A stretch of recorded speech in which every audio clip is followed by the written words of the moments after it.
this all up into some kind of summary of what it would cost. Now, the whole reason for this report was because in the petition that was mentioned at last month's meeting, there's a statement that says the contract with Central Coast Fire District that favors Central Coast, excuse me, and puts Seal Rock Fire District in the position and practice of subsidizing Central Coast. Show how the board will ensure that any imbalance in calls will be immediately invoiced and paid each month. This includes a detailed agreement on cost of rolling equipment, not some loose agreement that the chiefs will decide at a later date. So, again, using the fire marshal's resource list for cost and crunching the numbers, in August, when we look at the Central Coast calls, Central Coast resources on Seal Rock emergencies, there were 23 responses in the month after removing any responses that Seal Rock did in Central Coast with a Type 1 engine, where a Type 1 engine was utilized in Seal Rock for emergencies. There were 5 with a Type 6 engine, and there were 5 times that a command vehicle was utilized, and 26 times that firefighters were utilized on scenes. Now, in August, the same month, where Seal Rock resources responded to Central Coast emergencies, there was 1 time for the Type 1 and 1 time for the tender, and no firefighters.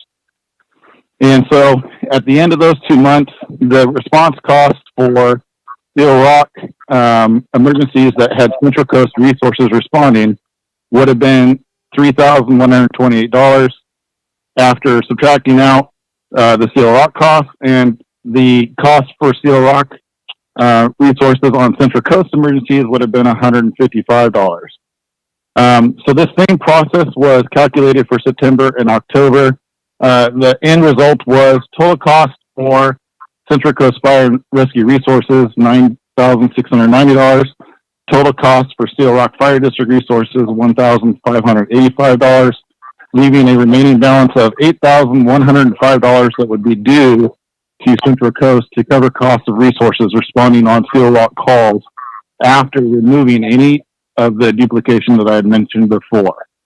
Now, the important thing here is that Central Coast is not writing this report to try to collect $8,000 over a 90-day period from Seal Rock Fire. The point of this report is to show that the statement made in the petition, for whatever reason was made, without, from what I can tell, doing any kind of fact-finding to show how many calls there were that had resources, what type of resources they were, and how many responders were on scene during those calls. So what we're trying to do here is we're trying to open the door to show, one, if you feel like one agency is subsidizing the other, please come to us and ask for us to either provide you information or to collect information from us so that you can crunch the information and therefore, prove that one's subsidizing the other. Because after just doing 90 days of responses, and keep in mind that this IGA has been in place since March of this year, well over 90 days. But after doing just 90 days of looking at the information, it's very clear that there's no subsidizing of Central Coast, and Central Coast appreciates the partnership and the collaboration and the relationships that we're building between the two agencies. And we're looking at trying to provide better services for both sets of communities protected by both jurisdictions. And therefore, we don't look at subsidizing one or the other. We look at it as just teamwork and trying to work together to provide a better level of service delivery for the public. So that's pretty much the overview of the report. I mean, it would take a while to sit here and go through and read through everything word for word. Are there any questions before I talk about the second part that I wanted to address really quick? This is public? Yes, for Jamie, do you have a question? Yeah. Okay, Who is this person? this is Jamie Mason. He's the Assistant Chief at Central Coast Fire, and he's also the training officer. So, Okay. announce your name, please, and ask him the question if you have a question. Larry You'll Silverthorne. probably have to get a lot closer, Larry, because that's on. I'm sorry. Name is Larry Silverthorne, and my question, I could barely make out what you're saying. I'm a little bit caught off guard here. I didn't know that our business meetings, I was on the board, started with this, so I had no idea that this was, maybe it was posted on an agenda, but anyway, is this in writing in these papers that are being or passed out, all this information? Okay. I can only get part of that. Could somebody closer to Yeah, the the mic? communications are terrible. I really had a hard time, but it sounded to me like, Jamie? Right, and to answer your first question, this is the letters part of the meeting, and so letters were submitted by Mike Burt and by Lyle and by Skip Johnson or Smith. And so she answered Lyle's and Skip, and now this is pertaining to Mike Burt's question that he had written in a letter. So that's what this part of the meeting is about, Larry. Okay, so maybe somebody else can answer the question. I heard the 8,000, I'm looking here at 9,600 and 1,500. Now this 8,000, it's saying that, that Waldport Steel Rock would sort of owe them if you were calling fair's fair. Is that right?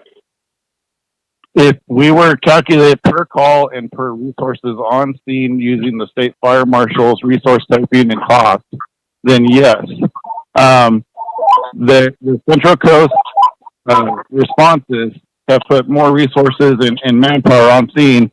Even though there's more Central Coast calls, there's more resources on Steel Rock calls. And so while you would think that because there's more Central Coast calls and Steel Rock's going on all the Central Coast calls with us, that therefore there would be something owed to Steel Rock because they're running more than they normally would.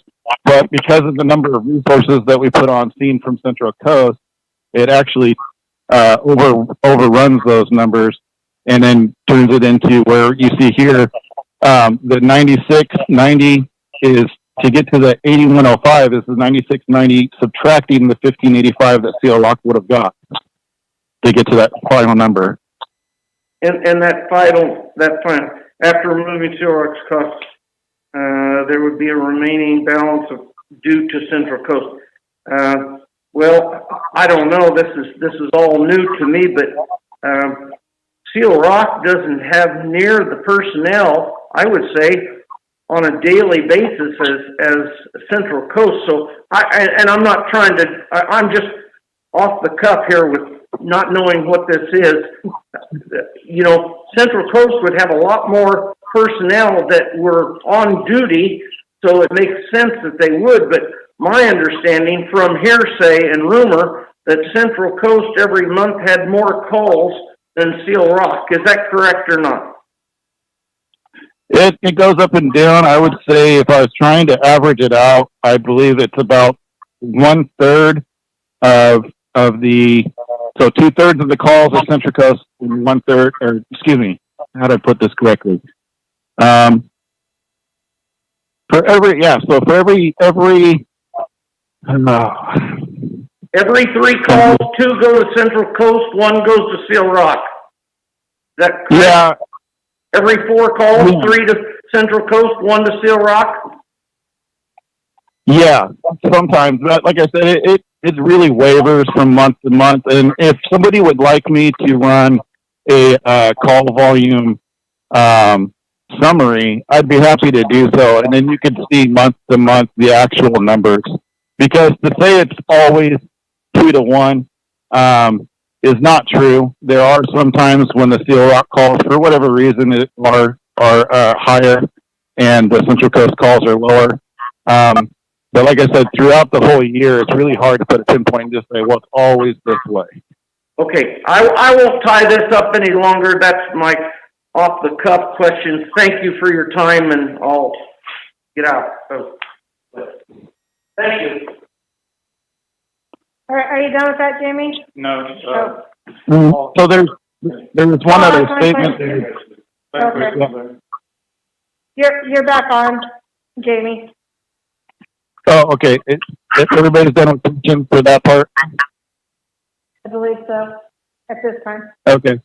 So there's one other thing that I wanted to kind of touch on, and maybe somebody could provide more clarification if I'm a little bit confused. But there was a statement in the petition as well about resources being given to Central Coast, and so I associated that with the PWCs He's that were not talking given about to the us. resources given to Central Coast, the jet skis, and he is Yeah, saying that he added.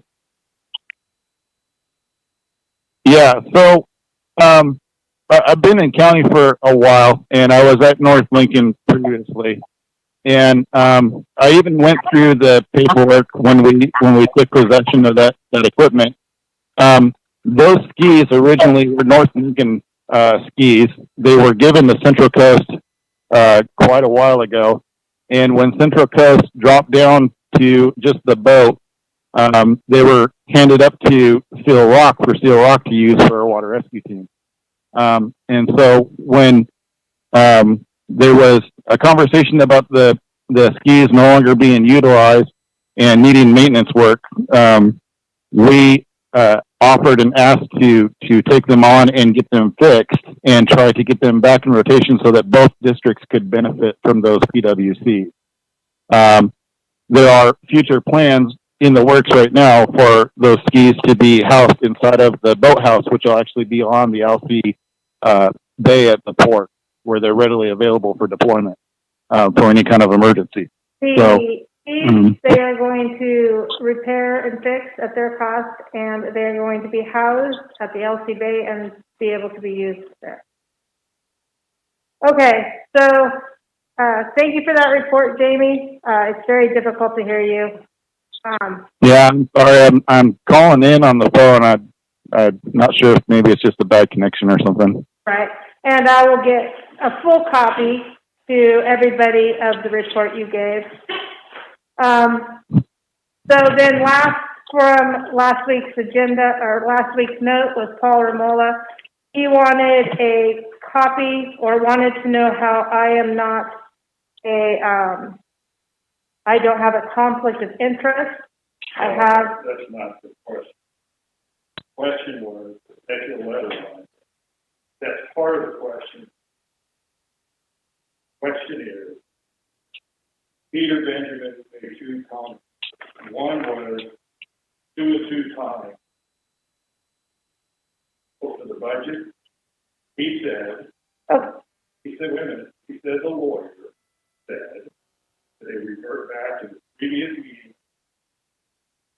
Right, the budget is on the agenda for tonight, and there'll be questions on it. And then the same thing the lawyer said.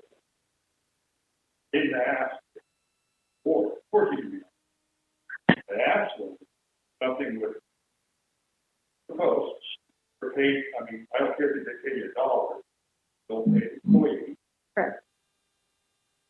That should disqualify you from separate posts dealing with money. Correct. Central posts, and that's Correct. But I did get this for you if you wanted a copy, because you said that you had no hard copy, so I do have a hard copy for you. Thank you. Mm-hmm.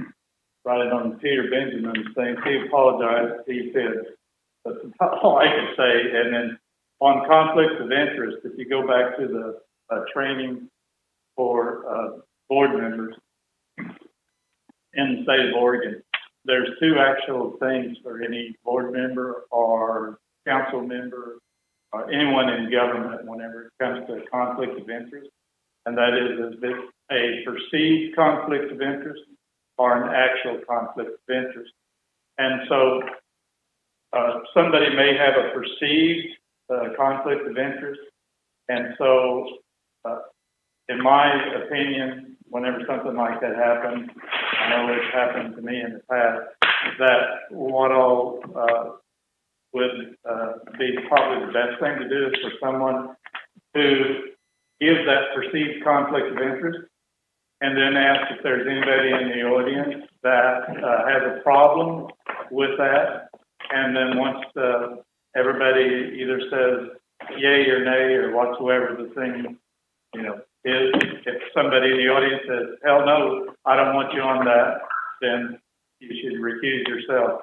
And so myself, that didn't happen, but that was in the past, and we're really trying to move forward as a board with people that don't necessarily understand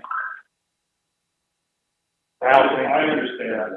No, I'm not talking about you. I'm talking about the past board. Believe me, I've dealt with Caltrans, I've dealt with boards in California, so I understand the law, and I was a point person for a while, so I get it. Right.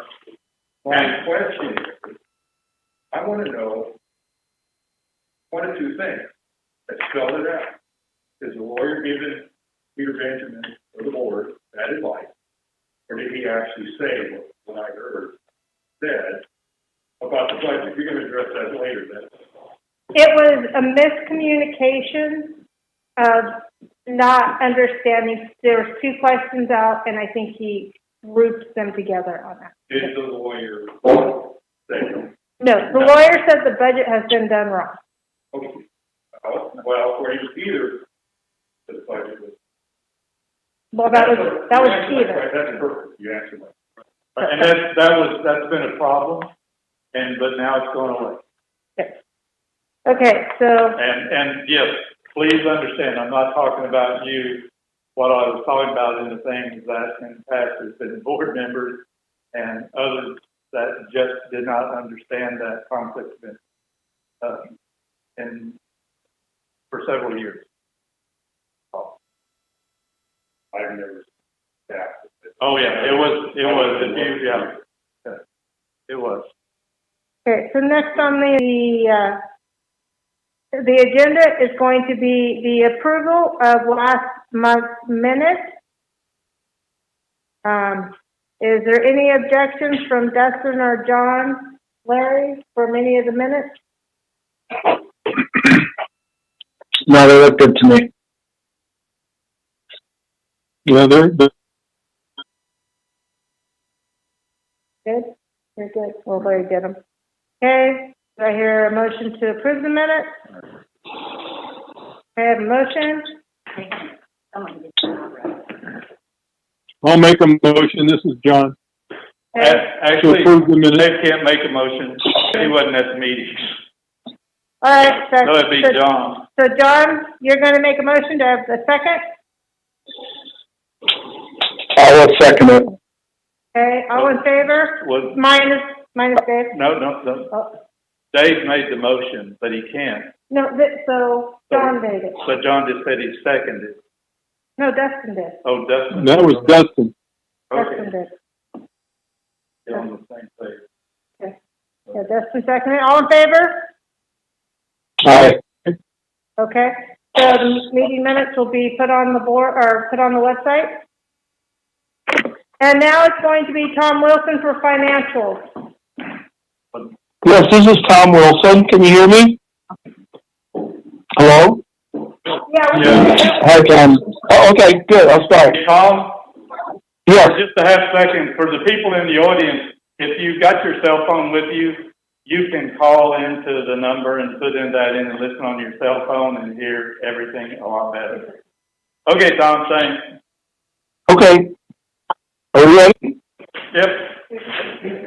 Okay, so the first financial statement is the balance sheet. And then lists what assets we have, starting with the savings and checking. There is $223,000 in the operating fund. We also have some pension and building and truck reserves for total checking and savings of $441,000. There's also some property taxes now coming in of additional $34,000, bringing our current assets to $475,000. The fixed assets remain the same. That is the land and the building and equipment. The next items would be our current liabilities. We have some general payments to be made for expenses during the month, as well as some credit cards, and all of those items, along with the payroll taxes, come to $26,000. And then we also have some, excuse me, long-term liabilities, and our total liabilities net coming to $286,000. And that leaves us a plus for the year. So we have equity there of $637,000. So the next item is the income and expense for the month. Our income were prior year taxes were $24,000. We have expenses for the firefighters of $20,000, and for the chief was another $7,000. Our general expenses ran $15,000. Some of those to note, we had some vehicle repairs for $2,600. The equipment testing for the vehicle for the fire trucks of the $1,200. We did get an invoice from Grimstad's accounting firm for the review that was done for the for the year ending June 30th of 2020. And then we go on. Another higher item is the dispatch services, which we pay to the city of Salem, and we did purchase some grant equipment. And there's ongoing buildings expenses for the Bayshore fire station. And that gives us a net income of a negative 21.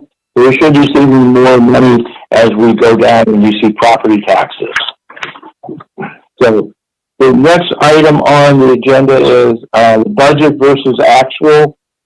We are 5 months into the year, which would be approximately 31% of the year of the budget. And so if we look first at the income, we see that we have some items that say 170, 166, 249%. That is good because we are receiving more income than expected or budgeted. So that's a very good thing. As we go down through the expenses, the firefighters' expenses ran 39% of budget, and that's below the 41. The chief ran salary and wages was 35, again below the 41%. And the general fund expenses ran 36% of budget, so we are definitely good. We're at 37% overall expenses for the year, so we are running right on budget there. And then as far as we have some other expenses here, which is the building, so and that's at 49% for the year. So that's a little bit up, but overall we're doing very good to budget. The next item is actually a detail of the bills that were paid. I won't go down all of them because I highlighted the ones that were larger expenses.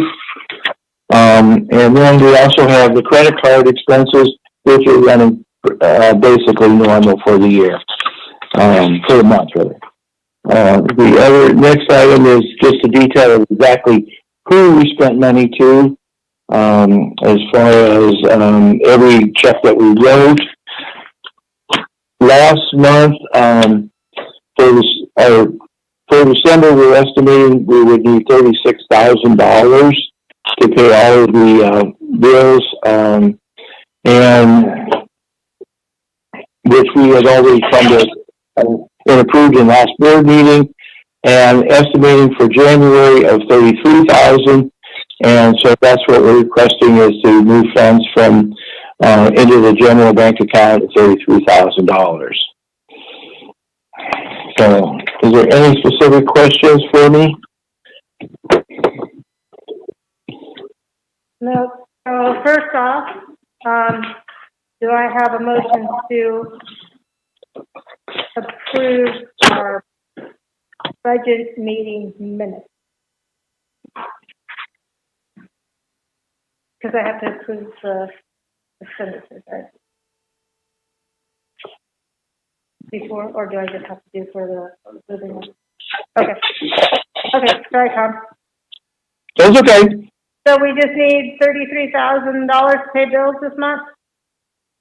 So that'll be for the January's month. So that's what we were looking at moving over sometime here in December. Okay, so do I have a motion to? I move that we transfer $33,000 from the general LGIP 4353 to the general bank account 944. Okay, do I have a second for that? Dave can second. You can now.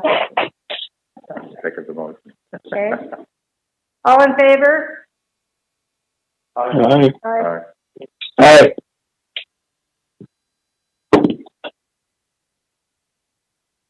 Did we lose Dustin? No, I'm here. That was an aye. Okay. All right, so we're gonna move over money from to pay our bills this month. All right. So I did miss that all you guys do know that Mary Lou did resign. We want to thank her for her many, many years of service and her amazing ability to keep up with all of us. We appreciate her tremendously, and she will be tremendously missed. So now this is going to be in the public comment section. I didn't pick an order. They kind of just came to me in this order. The first one is going to be Paul Ramola. Would you like to come up? Yeah, I also want to say you're doing a good job. Or the minutes of the meeting I saw was very accurate. Now, how she did it, I don't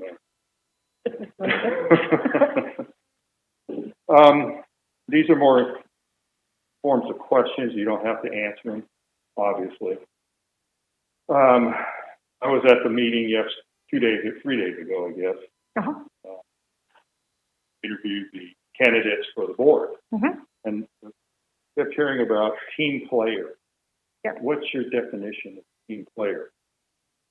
My definition personally, Yeah, well, is in that context. yes, is that we are going to work as an organization and with the community to make our area bigger and better. So whether that means the IGA for general resources, that means talking about how we're going to be able to get calls in the future and work on a merger.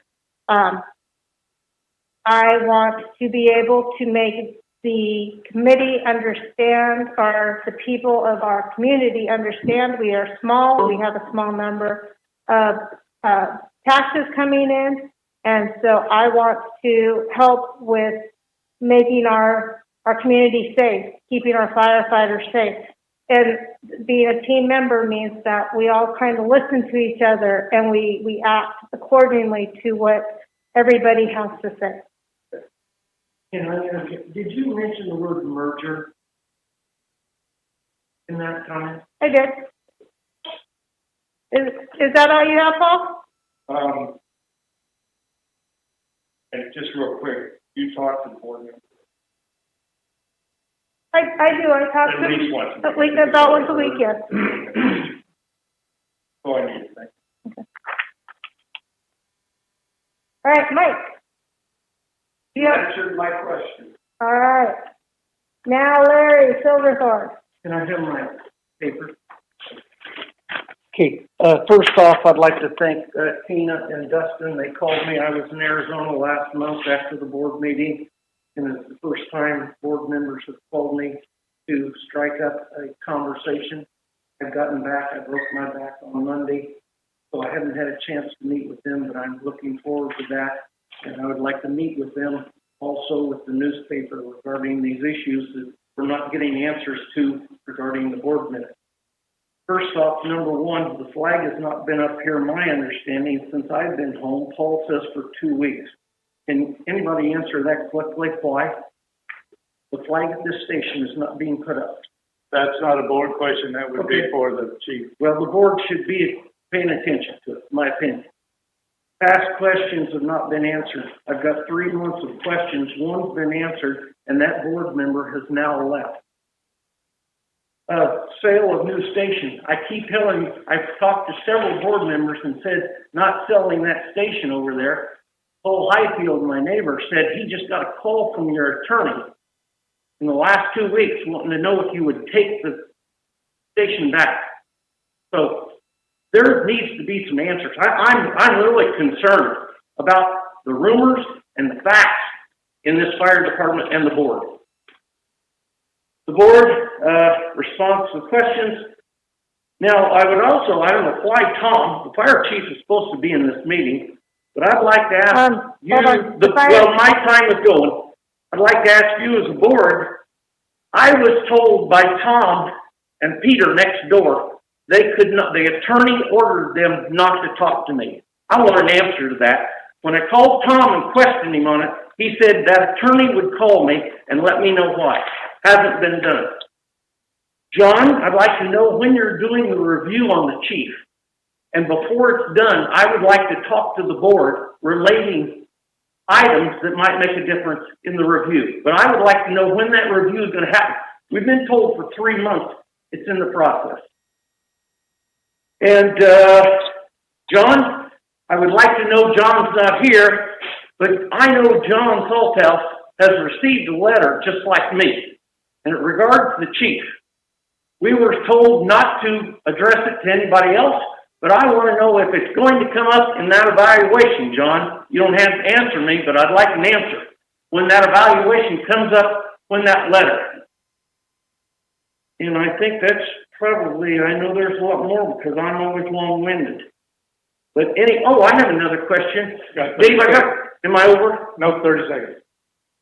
I was told during your review on board members, we're struggling. I see in these board meetings, and it's not anybody's fault, but for somebody running the meeting, knowing how to run it and and I want to know why Al Anton, which was on the board and on the fire department, nothing against you, Dave, but I heard you said when you were here, you didn't know why you were here. Now that's a rumor, but I heard that. I don't like rumors, but if he's asking that question, and Al Anton was the president, and he knows more, he's helped Tom do the budgeting and helped him many different ways.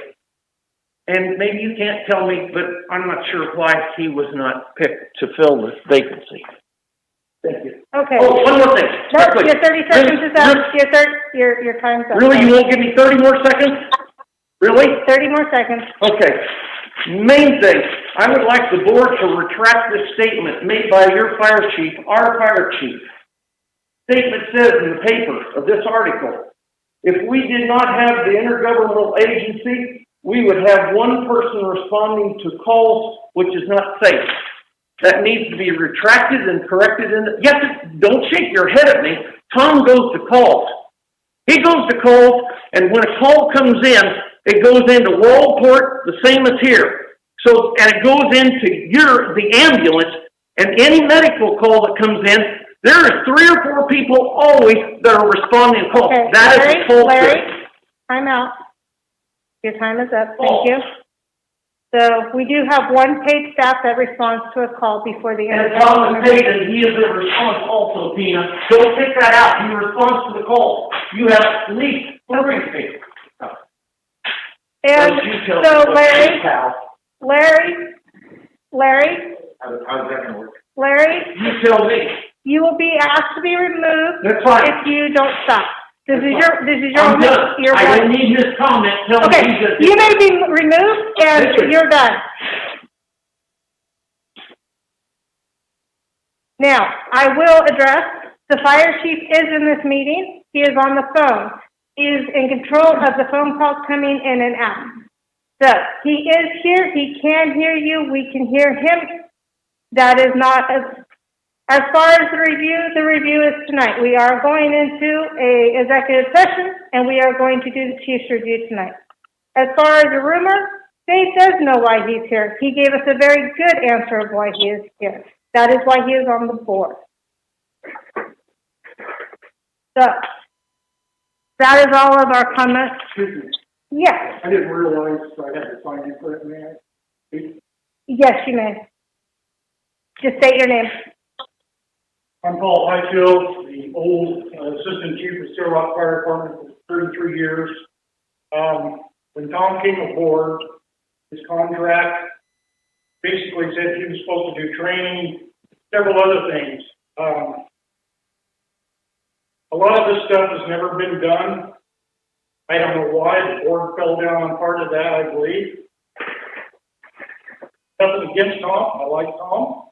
But for what he was hired for, I think basically the board needs to review his contract. And I think they could probably deduct quite a bit and hire another person for this position. I'm not happy with the building up here. It was mentioned, or the lawyer mentioned about taking it back. I told him I wasn't interested, but that's beside the point. Nobody's ever looked into this building up here, I don't believe, fully. And I think it needs to be done before you decide whether to get rid of it or not. I don't care whether you get rid of it or not. I mean, that's up to you folks. But we need people in the Seal Rock area, not in the Wallport area. We had a lot of volunteers beforehand, and now, because of Tom, this board's been fighting now for a long time, and I'm sorry about it, because it was a good fire department at one time. I hated to see it go, and I hated to quit. Mike hated to quit, Lyle hated to quit, but you can only do so much, and if the board doesn't want to do anything, which they haven't now in quite some time, I don't know, I'm not ready to give up, but I guarantee you, a lot of this stuff won't pass when it comes time, because I'll be writing letters, and I'm well known in the community. I went to high school down here. I used to work for a lot of these people. I'll see that this stuff doesn't pass, just because of this. All right. Thank you. So, like I said, we are doing the chief's review tonight. We do have a training officer. This is a new board. You've got to give us some time. So, I'm new. This is my second time being a president. So you've got to give me a minute. All right, next on the agenda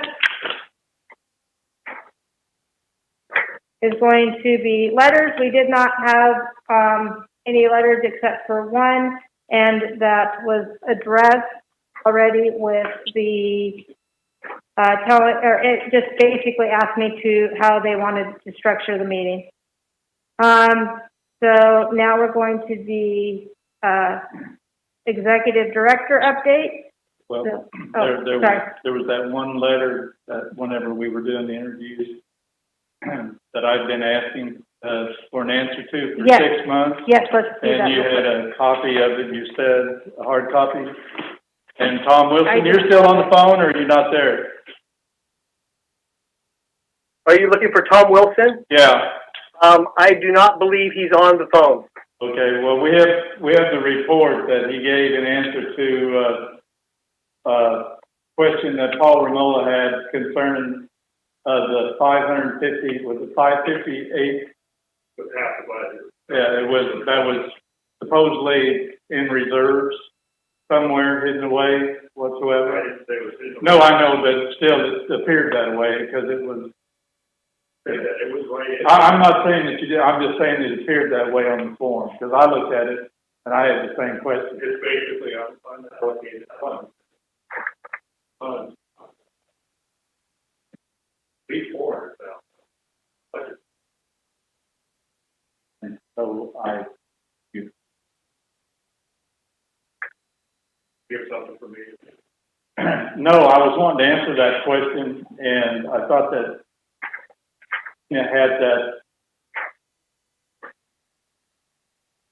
put Tom's thing in my computer. Basically, I've answered my own question. I can add it. Okay. Planner budget. Okay. Okay, what all he's Tom has written is the notice. The notice of budget hearing document starts with the total of all funds blocked, total new resources, 667,575. Next is the financial summary requirement by object classification block, This is the budgeted expenditures of $700,000. The total new resources of $667,575. The sources of income in this block, less the requirements by object classification, expenditures of $700,000. The expenditures in this block equal a negative $32,425, more expenditures than income resources. The beginning fund balance net working capital is $588,234,000, which is reduced by the $32,425 in expenditures. This exceeds the amount of expected income resources, with the result being that there are $809,000 that are unappropriated funding balance in reserve for future expenditures. The questions are, is there a stash of money somewhere? The income side, not everyone pays their property taxes during the year, so some of the income will not have been collected during past years, but remain a resource of income to be paid to the fire department as the county collects these funds. There's also working capital required, reserves, and uncollected property taxes.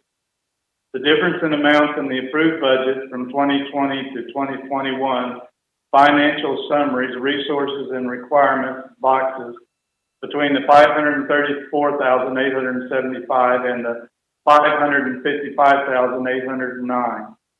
The $534,875 is the current year property taxes that are expected to be collected. The $555,809 is several items of funds such as working capital reserves and property taxes not yet paid. These numbers do not flow from one to the other and have no direct relationship between them. Possible the explanation above detailing how the numbers flow will help to clear things up. Hopefully this answers the question regarding the budget document. Tom Wilson. First off, I didn't use the word stash. No, I apologize. That's just my way of talking. Okay, that's fine. And I just added, all I just added, that's unappropriated funds, everything, right there. I don't need to add, subtract, multiply, or divide, right there. What's left over? Police, equipment, or fire, all of what's right there. And it's around, it looks like, I don't have it in front of me, but I sure hope so, but I can't find it. I saw it. I added it up. It's there in each category. Now, adding, subtracting, multiplying, dividing, what do you get it down? But you get so much money in, spend so much money, then you rifle the money into a reserve. That's smart. Well, and if you've located and found that we have $500,000 in reserve somewhere, please let the board know where it's at so we can find it. I don't know. Because we really need it right now. Well, let's put it this way. If you don't have it, there's nothing wrong with it. Well, I gave you his explanation of what it was. So, but please, I mean, I'm honestly serious.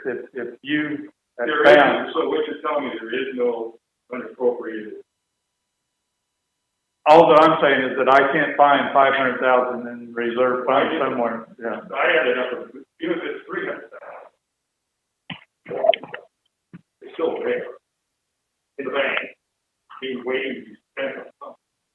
Well, and that, if you're talking about what goes into the LGIP account, that's a whole different. That's not LGIP. The local government investment pool. That's where the funds go into that we keep taking the monies out of. And the only money that we really have in that would be. I'll find it. Yeah, I'll find it and I'll send it to you. I would really appreciate that. Right in the budget. And that's it says building fund. We have $200,000 almost in the building fund, right? And then you have something fund. That's the truck and building fund that's got that. There's so much in there. That's the $200,000. There's a truck. And there's other funds. And that, yeah. But please do. And that's why we're trying to develop the Citizens Advisory Committee, because, I mean, if it's there, I want to find it. And I have searched for my, excuse my inability. Well, like I said, I just looked at it and right around $500,000. That's everything. There's like 3 funds, 4 funds. They're line items right there. Now, if it's not there, then it's no. I had a mountain on my line.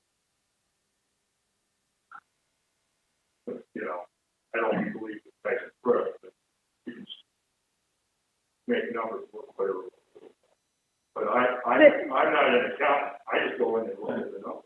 There is a large amount in the truck and building fund and the, There's a fair amount. and we're getting ready to spend it, so. Well, and that's the other thing. I didn't say just spend it. Well, Just no, spend it wisely. we are going to spend it And wisely. spend it with the future. And that's what we're trying If you want my copy of the budget, I'll give it to you. I can go online. Okay, because in the truck and building, we got 179,000. We got 223 in operating funds. The low staff, which is the length of service awards program, we're not going to touch that because it's distributed to the volunteers. Look at it. Yeah. And so the total amount that we have to working capital right now would be 441,000 minus that 38, because we're not going to touch it. So yeah, I can't find. So you're saying it's $400,000. That's our total working capital. That's everything. That's all the reserves. That's everything we've got. That's the whole piece of it. I'll look it up. Yeah. All right, so now get some Chief's report, Chief. Yes, I'm here. Good evening, everybody. Thank you for showing up. And I'll give you my chief's report. Again, I'm going to give you the report on COVID. The cases are going up in Lincoln County. Right now, the active cases in Lincoln County are 734. Hospitalized in Lincoln County are 34 people. And deaths in Lincoln County are 16. And that's expected to rise. If people have been watching the news this evening, they've had more deaths today than they did during 9/11. So we all need to be cognizant and all do our due diligence. And my motto is embrace the task, wear a mask. So we need to have everybody do that and everybody stay safe. We are a community that is pretty tight, and we don't like to see anybody get sick. For the December 2020 Chiefs report, again, a lot of these are meetings that I go to every week or every month. I attended the monthly Fire Defense Board Chiefs meeting, ongoing IGA meetings weekly with Chief Mason and Chief Woodson. I had a meeting with Adam Dillinger, which is our Water Department General Manager, regarding water distribution and flow testing and training. Trained our personnel regarding flow testing of our hydrants, and that's going to be an integral part of our ISO rating, which is going to be coming up next year. The Bay Shore station is complete. The mattresses have arrived. The things that we are waiting for, the lockers for each bedroom, and after those get in, we'll be all ready to go, and the station looks really good. And as soon as that's all done, and COVID, the restrictions are up, we'll have an open house so everybody can see what we have done with that. The training is ongoing over with Central Coast with Chief Mason, our training officer. We did have a 2-week freeze. The freeze is over with regarding that, unless we go into a different type of risk, and we may have to hold training and the fire academy. I got on the website for the board recruitment information, and that was emailed to the board of directors. I also attended, I didn't actually fit into the interviews, but I was here in case there was any questions. Some really good news for us. I interviewed Mr. Woods regarding the full-time firefighter's position. The tentative start date is January 5th. Mr. Woods has accepted the position, and he will start January 5th, 2021 on A shift. So we have our fourth firefighter.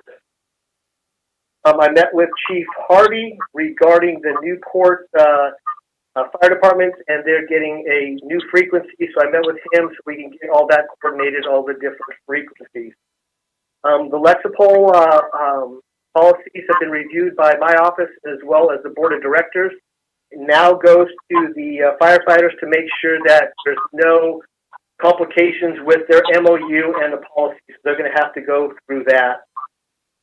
And I met with the new board member, Dave Oliver, yesterday and gave him some equipment that he needed, a computer, and welcomed him aboard.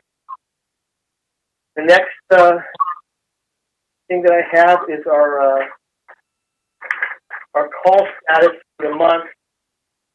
Rock, we ran 40 calls this month. We had 2 cancellation calls, 1 non-smoke.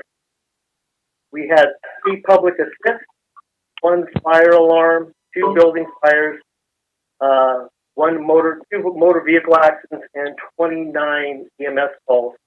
And I think that everybody heard on the news that we did have a homicide in Walport. Our crews did respond to that and did a very good job, very professional in maintaining the crime scene and assisting the police department. That's all that I have. Is there any questions? No, I think we're good. Thank you. All right, CAC. Okay, had the first meeting of the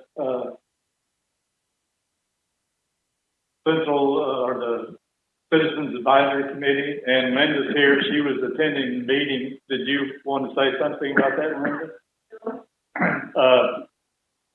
The committee is got 4 members now. Linda and Al Anton,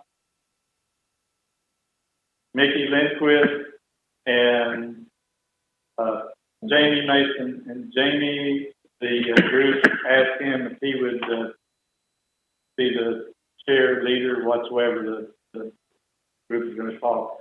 They decided that they want to meet the first Tuesday of the month, correct? At the fire station. And that it would be at, was it 6:30? At 6:30 here at the fire station.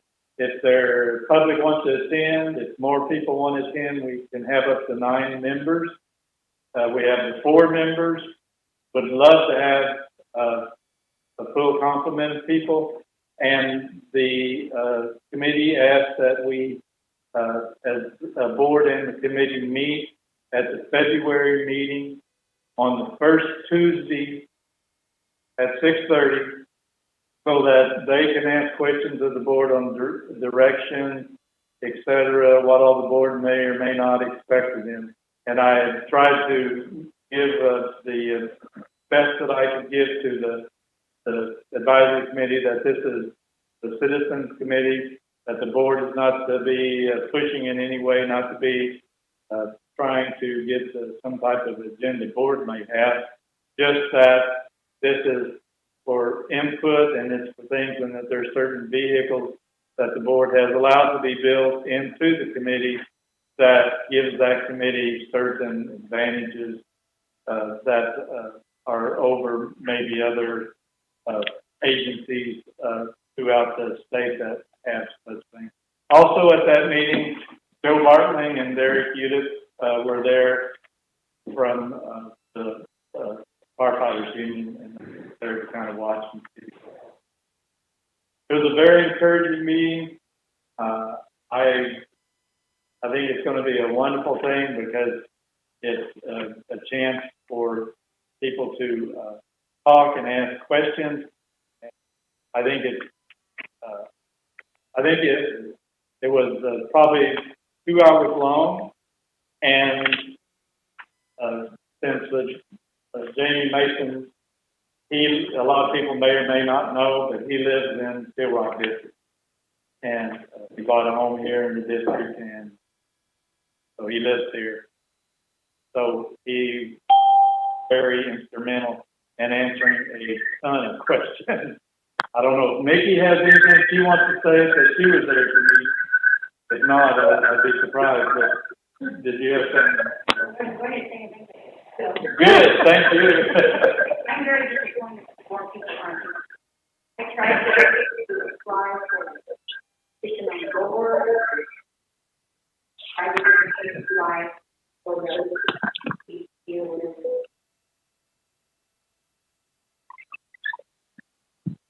They're just upset with the city and what they're reading in the paper. Here, they're saying rumors. They just don't want to step up and be. Well, I'm really disappointed that we didn't have 50 people for it, so hopefully we can get some more people. To be honest, I was disappointed in really. You know, I don't think that's maybe. Nobody wants to lie for anybody else. And disappoints me that Aaron,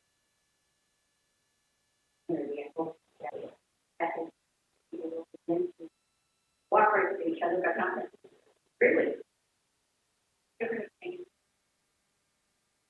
This is, yeah, city history. Our community. I'm still twisting arms and want people to.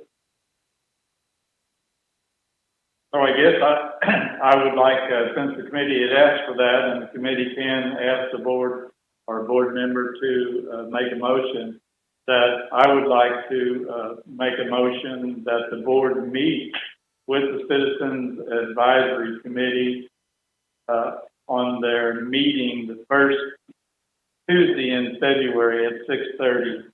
And of course, there'll be a public meeting. All the public would be welcome and invited to attend.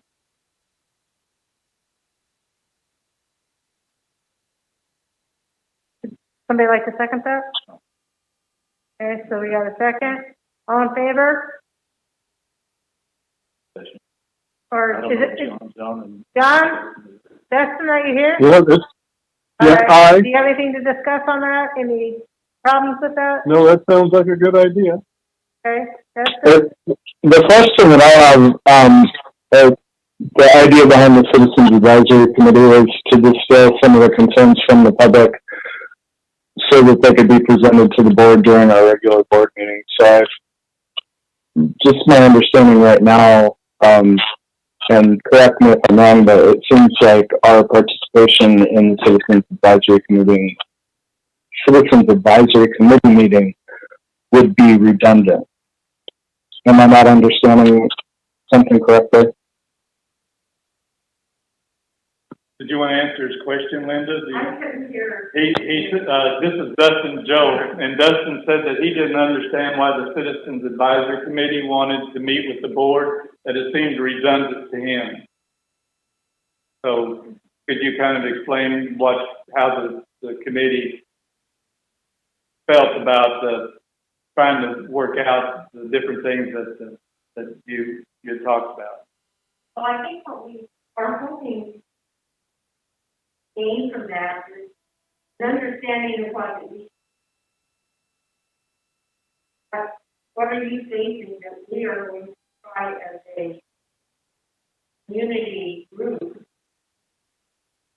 resolve, or at least community. Did you hear that, Dustin? Not very well, no.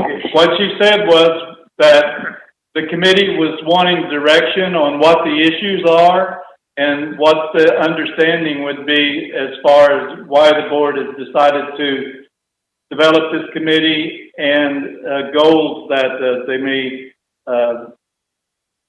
want to talk over and discuss with the committee as far as issues and getting things working in the community the committee would be able to address. And of course, That the makes- thing of it is education and, what was the other part? Education and,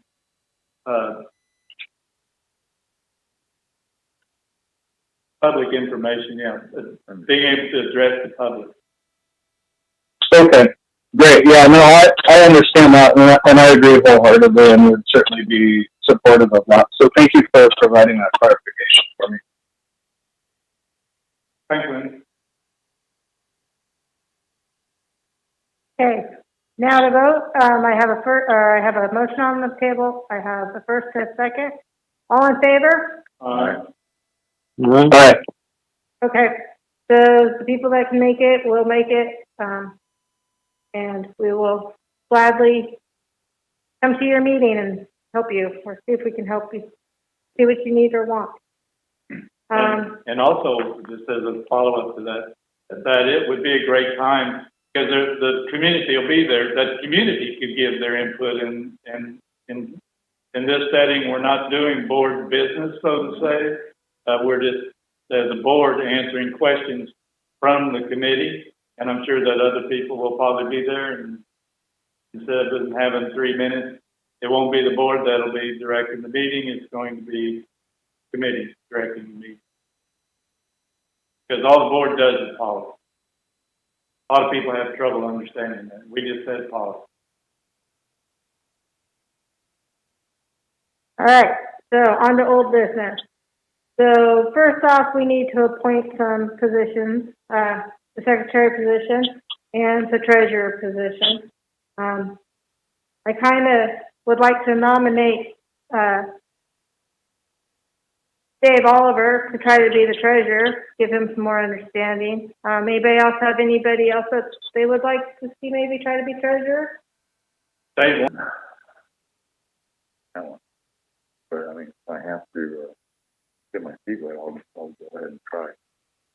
Okay. Do I have any other nominees? No? Okay. All right, I'm gonna appoint Dave as treasurer. We do need to have a secretary. As you know, that was my spot. That leaves either Larry or Dustin. and Dustin, unless you want it, What do you think, Larry? if you want it, you can have it. I'll take it though. I've been doing it here for the last month. Well, why change a good thing? All right. So, treasurer is going to be Dave Oliver, secretary is going to be Larry. And now, on to the implicit budget with the public comment. So, for the lawyer, sounds like we are not quite on the same page with this yet. Excuse me. Sounds like we are not on the same page with this. We do not need to have a redo of the budget committee. We only need to have a redo of the meeting of the board where they vote to approve the budget with public testimony prior to the vote. So with that being said, I am going to open the floor to the public on comments on the budget. The budget prior. This is what we're talking about coming up for our budget for this next year. 21. No, No, 2020. 2020. That's it. This is just for 2021. Talk about. This is just for this 2021. This is our budget that was in the most controversy, that we had no actual public comment. Nobody was allowed to make public comments, and so we are allowing the public to make comments. My understanding is it was that. Had a vote. 3-2. It failed. And I go back to Peter's dead horse. Peter Benjamin said, "You know what I would do? Plus the ties, we go back to the previous. The proper thing to do would be to put it to the board again. There has been public comment. workload was fine. But not quite what was written by the law. The budget was approved.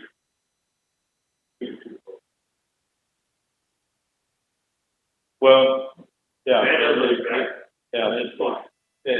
really, yeah, whether it was or wasn't 2-2, that was, I questioned that because of very well how that meeting went. So right now, it's just that we're going to take a vote on approving the budget. Right. And if nobody has anything. No, I'm just saying, as the lawyer said, it's like, well, yeah, well. I mean, the history is why. And I find that this lawyer, please, correspondence I've got, he answers back then.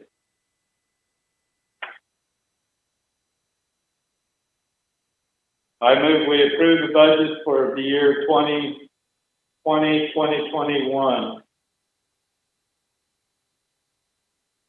This is Dustin, I second that motion. Okay.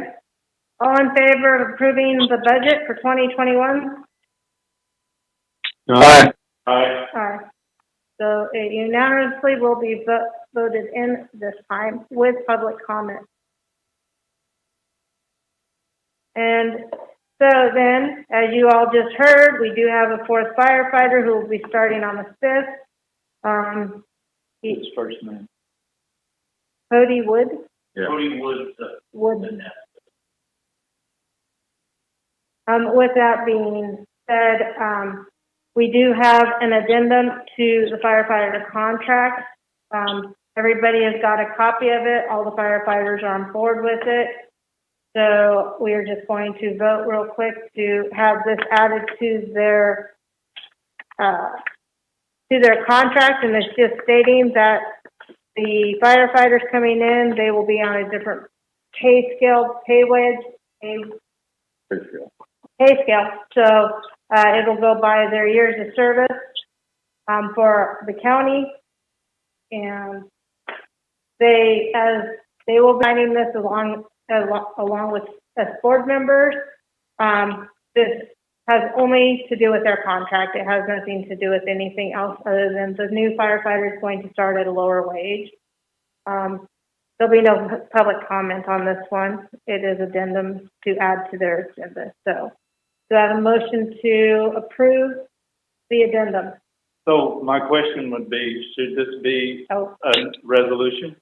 I think it's just an addendum to the contract. But should it be a resolution to do the addendum to the contract, to the current contract? I think so. Okay, so a resolution to the contract. But we need a resolution numbered. That's where Mary Lou. Andrew. Because we're just contract itself is done. Yeah, they're just adding to the existing contract. Their pay scale is not changing. We just added a new pay scale is all. You want me to elaborate on this a little bit? Yeah. I believe you got this, Larry. I've got it. I've read it, and yeah. So my question is just whether it would be a resolution. So my understanding is no, because our current contract is still in place. The only thing that's changed is the wage.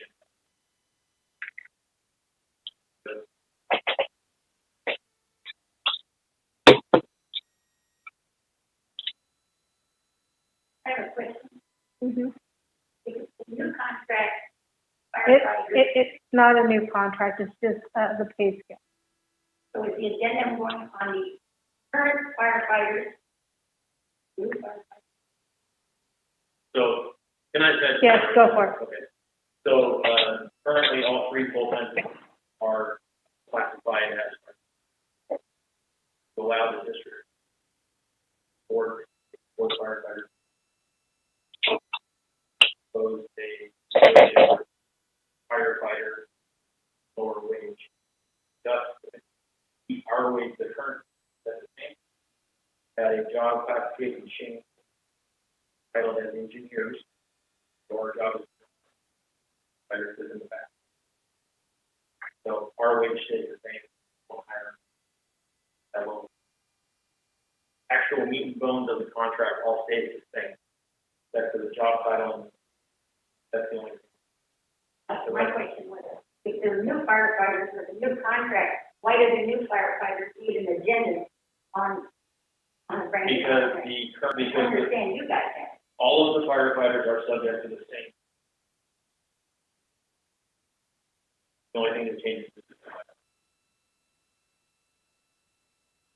title. Any other questions? Okay. We'll vote to put this. How's this, I do have a question. How's this going to affect the subsequent negotiations with the IAFF? What was that, Dustin? How's this change going to affect the subsequent negotiations with the IAFF? This is, just being honest with you, this is what we were going to propose and have been proposing for some time. We were going to bring this up anyway to do it this exact same way.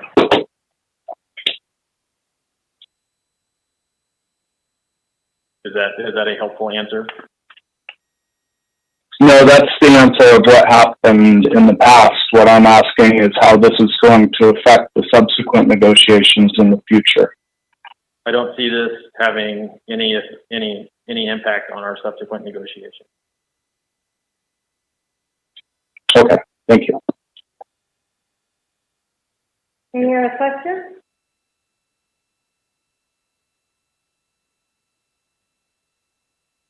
Okay.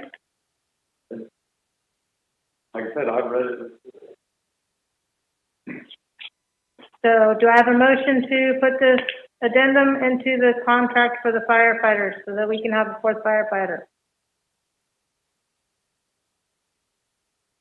You make a motion. Do I have a second?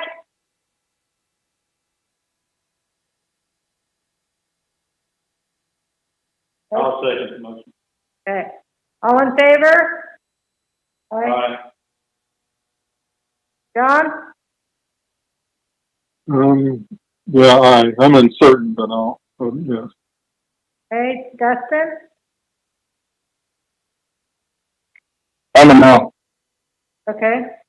So we are going to pass this with a 4-1. No, he said, I don't know, so it's He present. said no. Oh, I thought he said, I don't know. So you I said vote no. Okay. 4-1, yes. So that will be added to the contract. I have copies of the contract. Okay, we can do that after the meeting. So I need 2 board members and Okay. Yep.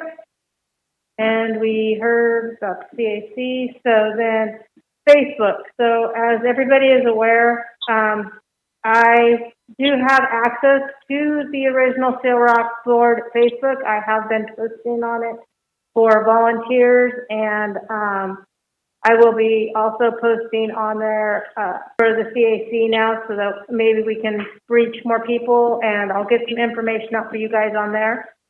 We have appointed Eric. He is a Central Coast volunteer. He is their PIO. I have asked him, and we are going to do this correctly through the IGA, is also have him be our PIO so that we can get information out to the public that is not rumors. There's so many rumors going on. We would like to just get them squashed. I mean, we want to work as a community. We want to work together. We need to have great public relations, and I hope this is the way we can amend this. And then, as always, if you have any way to help us get more information out to the public, we need volunteers, we need CAC members. We're always looking for ways that we can reach more parts of the committee. And always do welcome anybody's input on that at any time. So, with that being said, we're going to go on to new business. So we need a new fire engine, guys. It's that time. We need to have the chief start looking at engines. I would like to open the board for discussion on this. I think that he needs to bring a minimum of 5 viable options for an engine. I would like it to have no less than 4 seats, possibly 5. We're looking at a minimum of 1,000 gallons. We do not want it over 10 years old. It's going to be something that's going to last us a long time. So we would like a newer engine. I know that we can finance, so we probably should be looking at companies that could finance so that we can get a newer engine. Any other ideas, Larry? When it comes to fire engines, my knowledge is extremely limited. I would defer to Dustin and Dave. Yeah. I think if we go ahead with an engine, it shouldn't be, like I say, it has to be no older than 5 years, because we have to have an engine has to last at least 5 years in a 5-year plan. It has to have low mileage, and even more important than mileage, it has to have low mileage. So, because we got to worry about the transport. I think used is probably more appropriate than new, because these things are rattle traps to begin with. They can't work bugs out of them anyway. So I think that's probably right on the line. I don't know about 1,000 gallons. Maybe I would go maybe less, but that's not a bad deal. It has to be a triple combination pumper. We can't be settling for second. Right. And the reason me and Larry talked about the 1,000 gallons, and John, Dustin, you can please weigh in on this. I suggested 850, but with the ISO going up and up and up, a minimum is 850 right now. You're probably right about that. So I think 1,000. Because I was at the 850 mark too. I was really good at the 850 mark. But as Larry pointed out, the ISO, what if in a couple of years it won't pass a pump? They've even changed since I've been addressing them. So right. Yes, they have. So. I've got a quick question, this is Fire Chief. Yep. Looking at 1,000 GPM pump, or are you looking for 1,000 gallon tank? 1,000 gallon tank. 1,000 gallon tank and 1,500 or 1,250 GPM pump. Well, whatever is the going thing is. I know a lot of the bigger fire districts are going for 1,500, but if things work for us, 1,250 is okay with me. Okay, and I did look at. I have a company that does do fire equipment loans that I have that I'll email everybody with. And regarding you want the engine 5 years or less, correct? Yes, 5 years or less. We have to have they have to be able to survive a plan, whether it be a 5-year plan or 10, where we can replace the engine and move on to the next one. Yeah, and I agree. And what am I looking at for cost? What are we allocating? Yeah.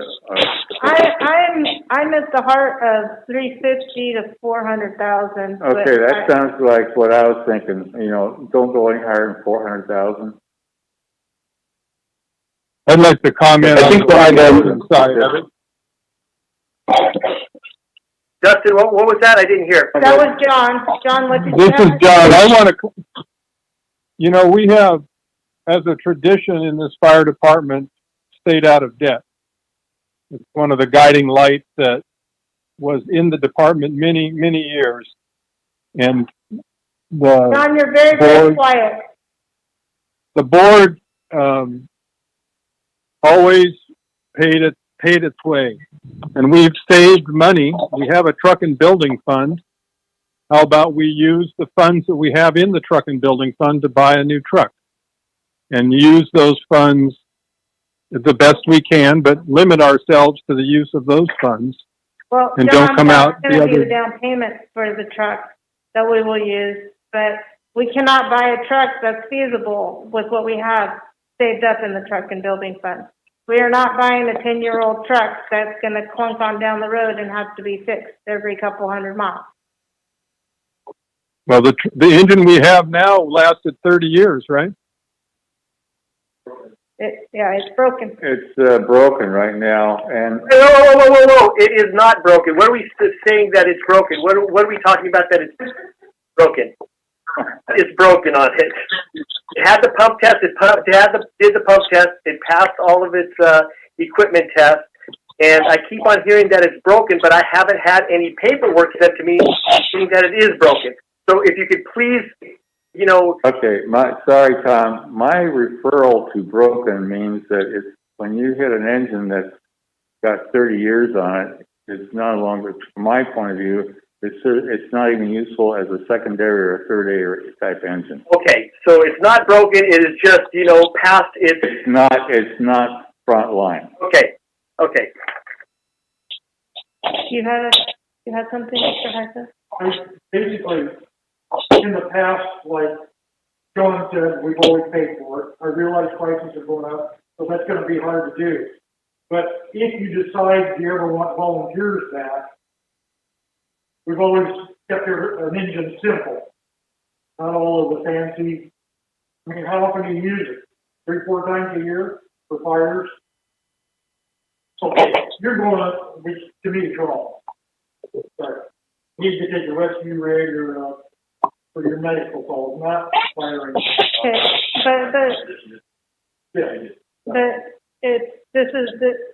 without logic, if we take a rescue and we've got our guys in this rescue and a house fire breaks out while we're in this rescue, then we're not in the appropriate vehicle to be able to respond to an incident. I thought we had extra people down there to take up like a secondary call. If you have a call. But the engine is the first out.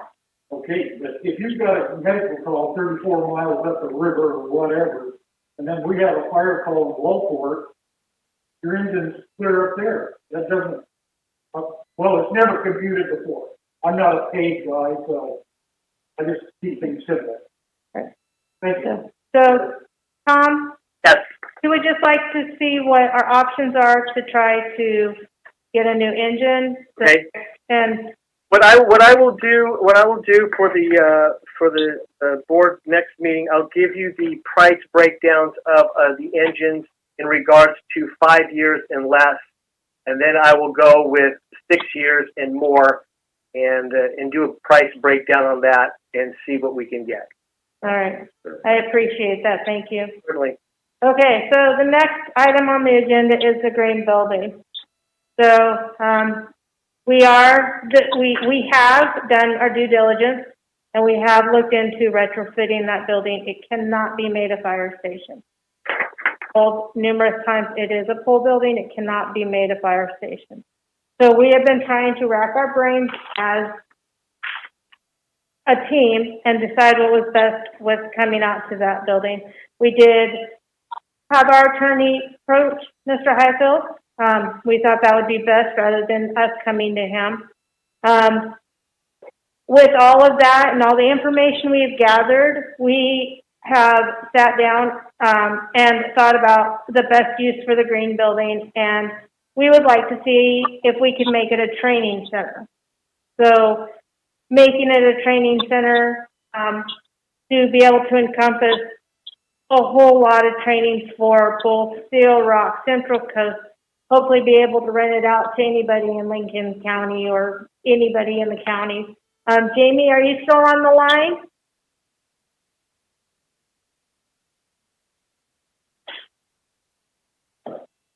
It shows that he still is on the line. Jamie, are you still there? Yeah, I'm still here. So, Jamie, we're talking about this training center. Can you, since you are our training officer, would you like to let everybody know the vision of the green building with making it a training center? Yeah, so we kind of brainstormed on what would be a good use for the building, and someone brought up the idea, well, what if we used it for doing training and also housing training equipment? Because we do have a pretty significant storage issue, where even right now, one of Central Coast's training props is stored outside just due to lack of space. Being from DPSST, and I thought of some of the training facilities that are available over at the main campus in Salem, and one is basically just a large warehouse that has a scenario village inside of it. And I don't think we're going to be able to go quite to that extent in detail, but it would provide a really nice open space where we could provide training indoors, especially during inclement weather, which this time of year there's plenty of. And it would provide us with, for instance, a good example would be there's quite a bit of office area in the green building that could be utilized and set up with some movable walls to be able to do search and rescue training with our smoke machines in that area, and then be able to move the walls around so that it's never the same pattern every single time. That way our responders don't always know that, well, 30 feet in, we're going to make a right turn, and then 10 feet, we're going to make a left turn, and then so on and so forth, and know exactly where we are every time because it's always the same. It's tall enough to be able to do ladder training inside.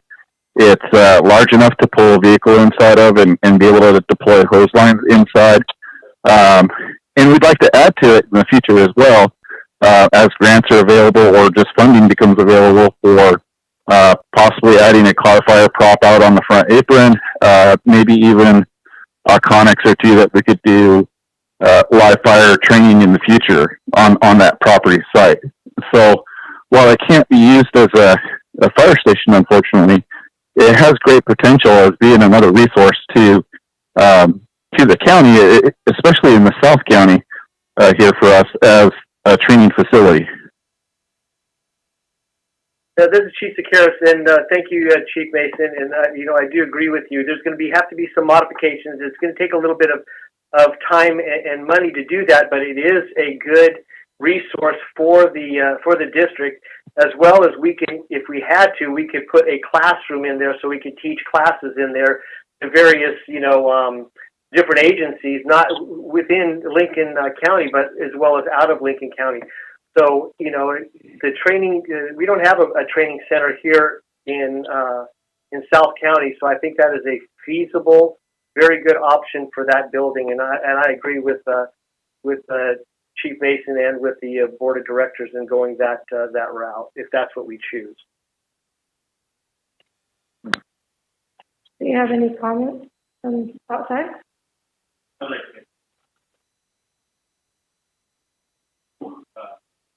I think that training center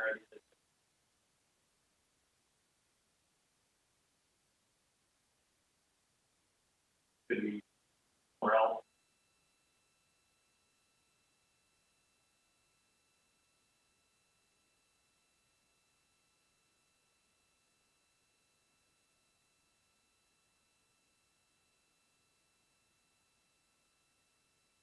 Mr. Heisel, how do you feel about this? Use it for whatever you need to do. I mean, it's fine with me. I've never ever seen the paperwork as far as or anything substantial on revamping the building or any of the county stuff. So, Yeah. I'd like to stand on for it. The building wants to use it.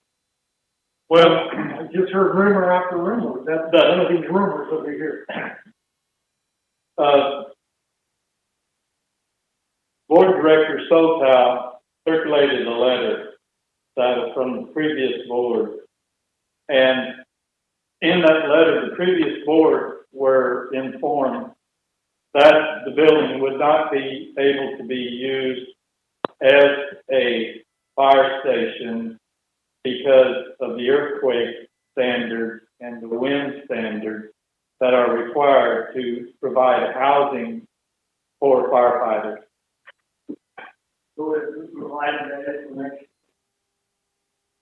It was provided to the last board whenever they inquired concerning the building as to whether it would be able to be used as. I'd like to know the source. Yeah, the source of the. It was, hey, John, are you still on the phone? I am, Larry. I'm trying to look here and see if I have a copy of that letter in my paperwork here. Okay. I mean, when they let the parks jump in and do everything they're doing, they need something closer to the full board. We do have a letter, and we will make sure that letter is. Yeah, let me research that and find that information if you have it. Just saying we interpret it. No. No, it's a letter from a company or something. So we. Okay. I don't. Okay, wait. I may misspeak. It is on an official letterhead, and it was an official letter that was sent. And John tried to say something. John, Yes, did you have something to say? I didn't mean to cut you off. No, I just said that I would look for that information you're referring to Okay. and share it with the rest of the board. Huh? Whose letter? Then she'll get it to you. We'll get it to you. I can't recall off the top of my head. Not the board's letter. No, it was to the board. But the problem is, what all they had said was that the siding goes. Hey, John, we're getting ready to go to executive session. If you want to hang up and come on down. Okay, sounds good, Tina. No, you can keep Has going. to have something a substantial size, concrete block whatsoever, up so high in order for it to be able to meet the wind standards. Remember, they got to that point, it was unusable. And so it's been something, it's not something that just occurred with this board. This is something that's been ongoing. I'm sorry, it's not. So can you clarify just for the room's sake, when you say it's an unusable building, you mean that it's As a fire classified as a fire station? Fire But it station. can still be used as a building. Right, it can still be used as a building, it can be used for like a shop, it can be used for offices, it's just for habitation, habitable. And whenever you're talking about having a fire station, you're talking about having personnel be able to stay there 24 hours and have sleeping quarters. And it will not pass the earthquake standards. There's so many different things now that are in place that it's the amount of money. Sorry. Neither will Bayshore, I don't believe. You're sitting on a sand pit. The difference is that old thing that's always so marvelous is the grandfather clause. And so Bayshore's grandfathered in. And whenever these new earthquake restrictions took over, it was after the so I mean, where I left, I mean, the building, the standards went into effect before the building was purchased for this altered use. And that's the whole controversy with the county, with everyone, is yeah, they would be glad to issue a permit. The only problem of it is it won't meet the earthquake standards. And so in order to be able to issue the permit, it has to meet the earthquake standards. And so then all these other things come into play. And so are we going to spend another, well, we've got almost $60,000 in improvements that we made to the building as we bought it. And we got a good deal on it. Bought it for what, $220,000, somewhere in there. Oh, wait. 270, wasn't it? Yeah, paid 10,000 down. So, I mean, it's what it is, and we're as I said the other day, if I'm handed something, I want to try to make the best use that we can out of it. But then, as I said during the interviews, our budget is so tiny. I mean, I know people that they live on that a year. So, I mean, here we're trying to run a fire department on less than $500,000 a year, and it's like something else. Also, before we go much further, I wanted to make sure that a question that was asked answered correctly, okay? Whenever Tina says that she talks at least once a week to the board, what all she is saying is that she will give the board members information individually. She's not calling a board meeting illegally in which she's saying, okay, board, we're going to get together, we're going to talk this. Answer my question. Right. But I want to make sure that everybody understands it. Right, and I want to make sure everybody understands it. It's usually not on the same day. Yeah, but that, It doesn't matter. But that's the question. I got an answer. Give me an answer. But that it is, in the past, we've not been able to talk to each other, and it's imperative whenever you have a board that's functioning, as I know you well know because of your experience that you were telling me about. that whenever something happens, that the board is alerted, that the board knows what's going on. That didn't happen in the past. We were clueless. And so some of these questions that are asked, we didn't know. And I can honestly tell you, didn't have a clue. It was always going on between that one person and someone else. And so I really am thankful for Tina because she's keeping the board informed. And she's doing that because that's where all the information is funneled to. It goes to her. And so then she'll call and she'll say, hey, we got this going on. Thank you, Tina. Appreciate that.